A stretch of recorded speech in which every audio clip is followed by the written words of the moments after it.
Hey, what is up, crew? And welcome to the very first episode ever of Inside the Rig. We are your hosts, Chad Wall and Brent Collins. What's up, guys? We are here to tell you why we started Inside the Rig, give you a breakdown of rig theory, and a few other things. But first, we want to do just a quick introduction about ourselves. Yeah, so I'll start, and I am a CrossFit Level 1 instructor. Have been teaching CrossFit for about 2 years and participating in CrossFit for about 4. I got my start in the physical fitness industry as a personal trainer and have been doing that for about 6 years. Awesome.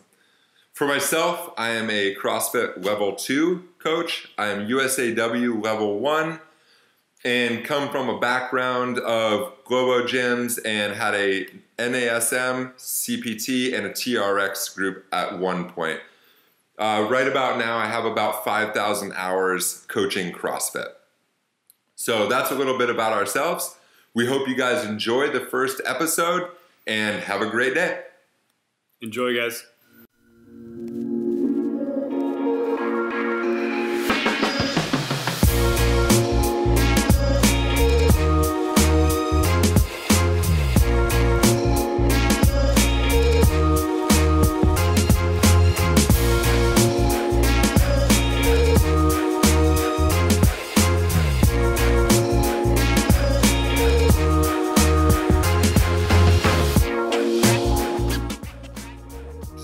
Off, Inside the Rig, RIG is an acronym standing for Resilience, Intention, and Grit.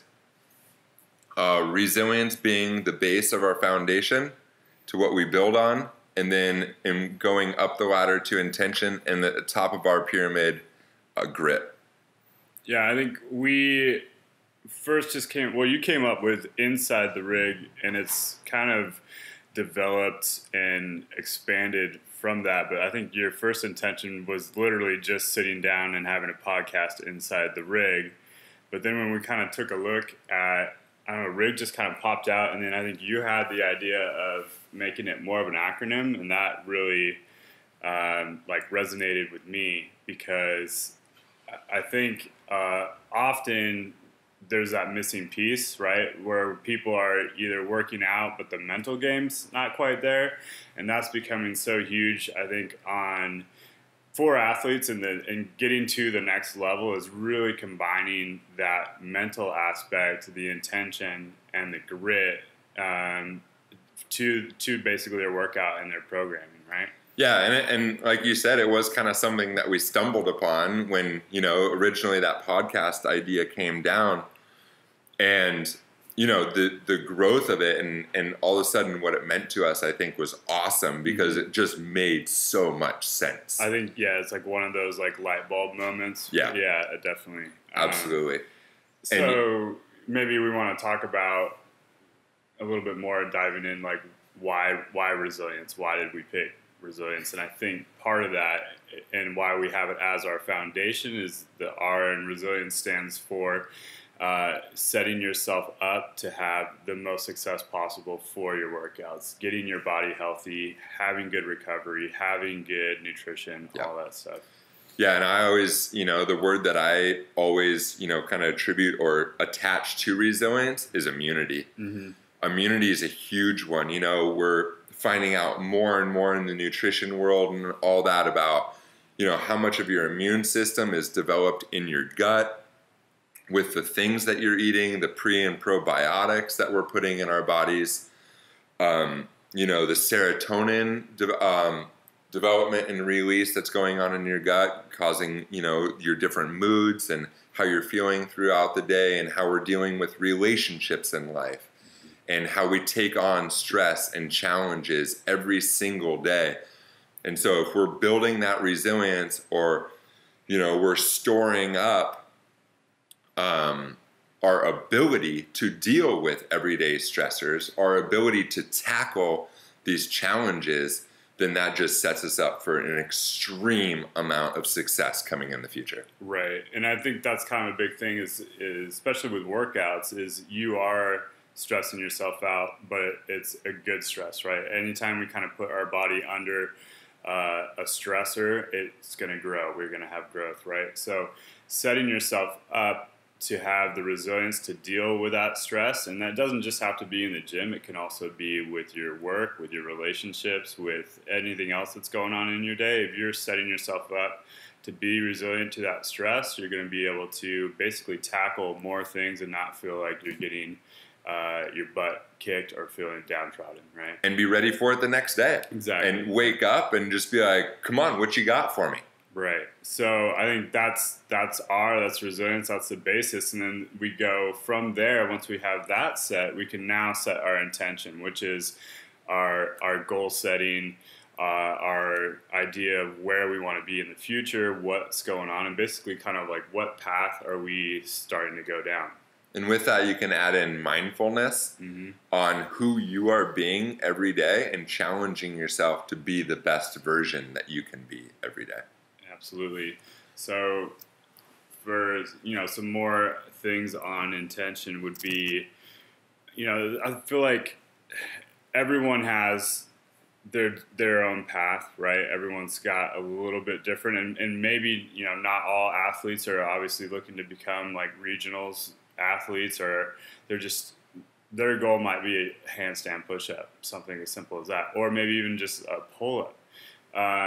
Their goal might be to just have general fitness so that they can go run a Tough Mudder, something like that. And having that intention, but making it clear.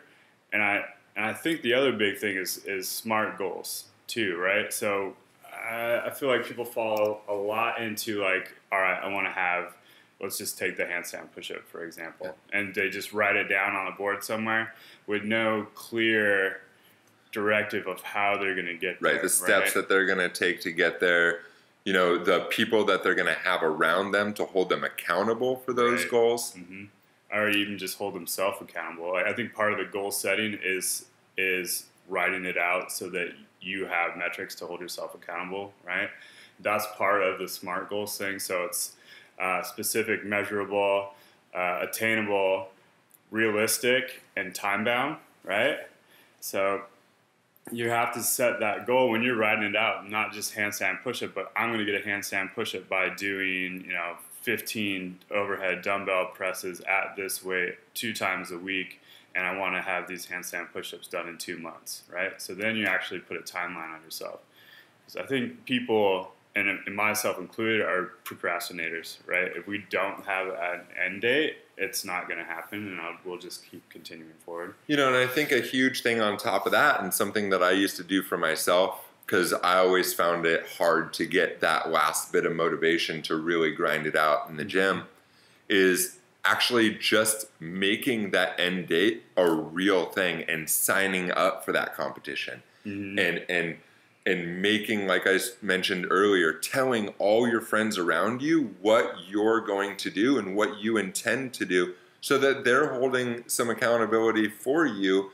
And so you have to use all your own free will. Your friends are actually giving you some of theirs by asking you about it on a daily basis. Right. And again, going back to the accountability.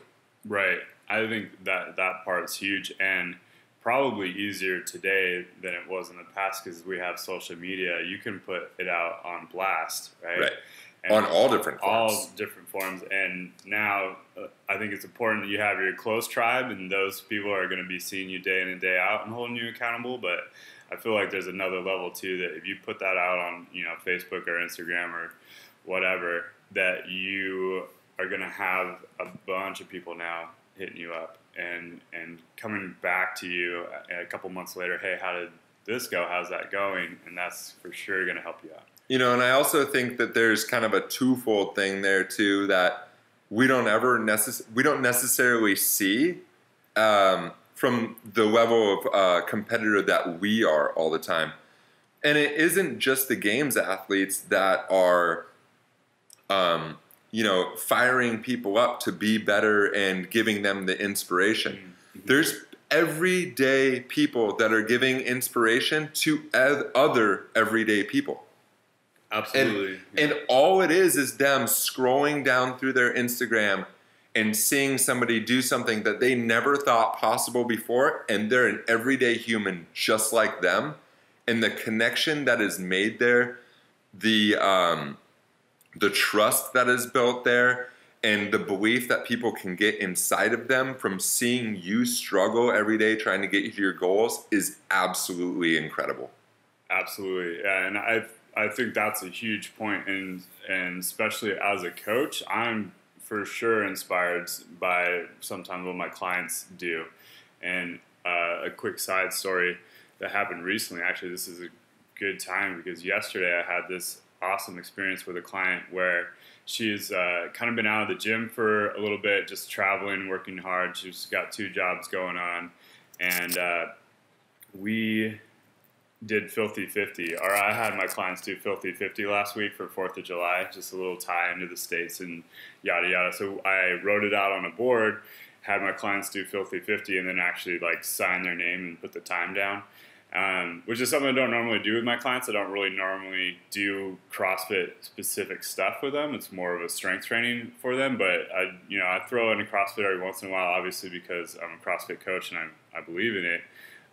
So we did Filthy 50. We wrote it on the board like we did, and she shows up, and I tell her about it. And if you don't know, Filthy 50 is 450 moves of stuff, but it's 50 moves of start off with box jumps, and then it's like jumping pull-ups into a whole bunch of other stuff. But it ends with burpees and then double unders. And yeah. The burpees take your soul from you. So you're so tired by that point, and then you have 50 burpees to do, that it really just becomes a mind game at that point. Absolutely. Your body can do it, but you're taxed, your lungs are burning, and it's mental. And I let her know about this before. I said, this part where it goes wall balls, burpees, double unders is going to be all mental for you. And we got to the wall balls. She hates wall balls. So we got to those, and she started doing them. She started chipping away at them. I could see her kind of faltering a little bit, and then I reminded her, it's all mental. It's just in your head right now. Your body can do this. And she, picked up a little bit. We finished the wall balls, and then it got to the burpees, and she just got totally slammed. You could just see her hit the wall a little bit, and she's doing burpees where she's stepping back, laying down, getting them up, like getting them done and being consistent, but definitely like feeling the falling apart a little bit. But then she gets 10 done, then she gets 20 done, then she gets 30 and starts seeing the light at the end of the tunnel, and just watching her transition from, oh, I've only done 5, like, holy fuck, I'm going to die, to, oh, I only have 15 left, and seeing, like, kind of that light beginning up of, to like, believe. Exactly, of, like, I'm doing this was super, super inspiring. And then afterwards, she's, like, thanked me. Like, I put her through this brutal workout, and she thanked me that, hey, like, I definitely wouldn't have done this on my own in the gym. Thank you for like putting me through it, and I feel so accomplished right now. And just that's what really it's all about, is that connection with the client, getting them to see that there's more potential in them than they think. Like, that's why we do what we do. And I would love to be in her head on the way home from that workout. Exactly. Because I almost could guarantee that thoughts are flying through her head of now what she thinks she is capable of. Absolutely, yeah. It is the mental capacity that grew there, the amount of pride that she probably has in herself. Yep. That's amazing. That's awesome. I love that story. Yeah, so that was so cool. And then I think, again, that tying it back, like, you don't know who you're inspiring and where that's going to affect as far as like your group, your social circle. She has a story now that she can tell people that might inspire them to be a little bit better, get a little bit fitter, take care of themselves a little bit more, something like that. So yeah, back to what your point was, you don't have to be a games athlete to be inspirational. That's awesome. Yeah. Thank you for that. I really appreciate that. That was awesome. All right, so if we keep moving up, we've built our resilience at the bottom of our triangle. In the middle, we have our intention, our goal setting, our mindfulness. And then after we've built those 2 steady platforms, at the top, we have grit. And grit is the work, your workouts, the dirty part. where you have to shut your mind up and believe that all of your foundation work is there and done and going to support you and what you're asking your body to do at this point. Right. So you've been doing the nutrition, you've been doing the recovery. Now it's just time, like Chad said, down and dirty. You were in the gym and it's time to put the work in. So I think the grit part, obviously just pushing yourself through the workouts and then trusting the system. And I think part of the thing that I want to talk about grit, obviously there's like the grit in the moment of doing the workout and just pushing yourself through the workout. But I find what's hardest for most people, and for me too personally, is the long game, right? Grit doesn't have to just be in the moment. Part of it is the long term and trusting the program that you're on, trusting your path, the intention that you've set, and sticking to it. That's the hard part, because I think people often do something for maybe a week and they're like, no, didn't work, and then they switch over to different tracks, and now we're jumping back and forth and we're not seeing any progress, which gets super frustrating. So part of it is just the grit to kind of stay on the path for a little while. I think, a prime example of this is gymnastics and strength building. Mm-hmm. The gymnastics game and owning your body is incredibly long process to build that strength, to be able to manipulate your body and control your body in hollow body position, hollow arch, flying around a bar or rings or whatever the object may be, is incredibly hard and hard to master and takes so much time. And an example of this is actually Jordan Johnson, our coworker, and on Jordan's Journey, if you guys are paying attention to that on the blog, she joined the Brute Strength Gymnastics program, and it's a 20-level system, and you have to master the levels one by one. And she literally was on level 1 for 6 weeks. And after week 3, week 4, you could tell it started getting to her. Am I making the progress that I should be making? Is this worth my time? Is this really the goals that I want? And she had to sit back and she had to analyze her situation and really realize that, yes, that is something that she wants. And if it's something that she wants, she's going to have to spend the time, whether it's exciting or not, whether you're sweating your butt off or you're not, whether the exercise is at intensity 1,000 versus intensity 1. Mm-hmm. It's all grit. It's how strong and how pointed you can stay and focused on that goal. That's grit. Right. And I think at the end there, you kind of touched on something too that is interesting, is the intensity level, which in CrossFit, obviously the idea is high intensity, but sometimes with our strength training or with gymnastics, the intensity is just so low. And I was seeing the exercises she was doing, and day in and day out, sometimes they looked a little monotonous, right? Yes, absolutely. And you're just kind of hanging out, holding position for a long time, mm-hmm. And just getting into position and working on, your body in specific shapes, basically, and just holding those positions. That's not exciting stuff, right? It's boring. It's honestly, boring. It's just boring. Yeah. And that makes me think back to when we have clients that have to have PT for a couple months. Mm-hmm. When we have clients that are struggling for months just to get their first pull-up. Mm-hmm. And then you can even relate that to weight loss. Mm-hmm. And all those things that just take an extraordinary amount of patience. Right. And back to just understanding the process and mm-hmm. Carrying it out all the way through, right? And days that are going to be down, days that are going to be up. Mm-hmm. You may be asked to get a 1 rep one day or a max ISO hold on some movement, and it's just not as good as the weeks before. Right. But you have to be able to, again, walk away from that, rely on your first 2 levels that you built, your resilience and your intention. Go back to the basics, have that talk with yourself, and figure out, okay, how am I going to conquer this again tomorrow?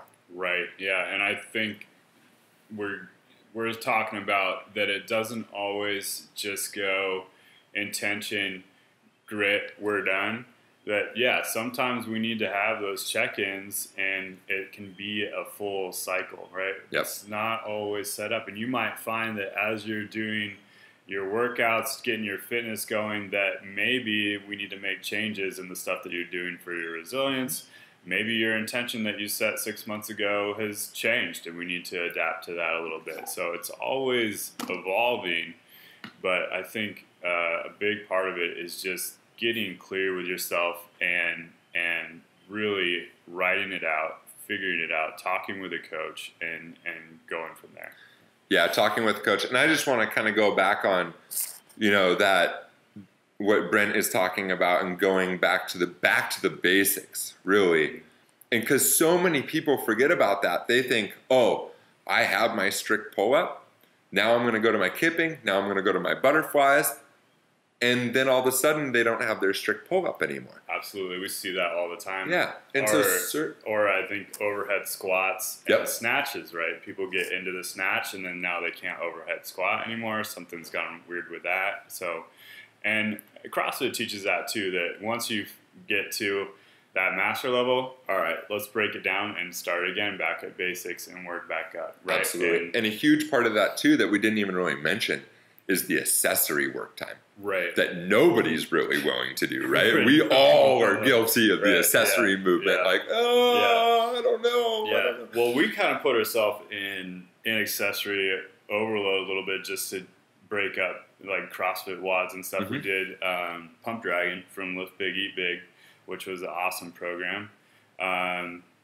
We had fun with that. That was great. Getting swole and just kind of Working on high volume strength training, just doing something a little bit different than WODs and Metcons and stuff. But yeah, it's good. I think kind of on that, it's good to mix it up a little bit. Maybe if you feel like you're not gaining in the WODs, it's time to take a look at that accessory work. What are you doing for your strength training? Do we need to go back and after class do some strict pull-ups to get that upper back strength dialed in again, since we've been doing butterflies for so long now? I think this is also, a good time to remember who your support system is around you when these things are happening. Because, you could go to a coach or a close friend or whoever it is around you that, again, helps hold you accountable, and you can bounce ideas off and who you trust.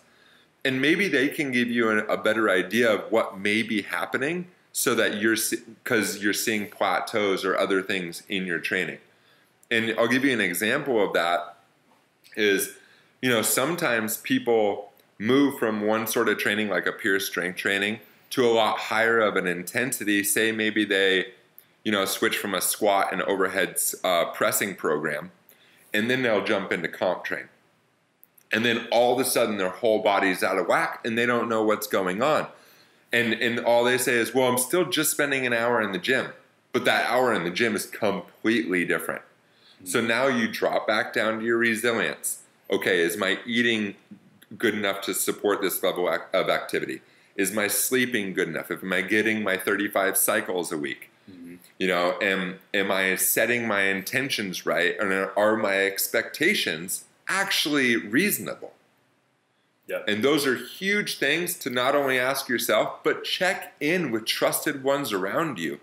Because if you have people around you that you trust, hearing that from their mouth is going to be incredibly helpful. Right. And I think probably our target obviously being CrossFit athletes, that coach in the gym that's familiar with you, if you've been coming to the same class times, they're going to be able to help you out.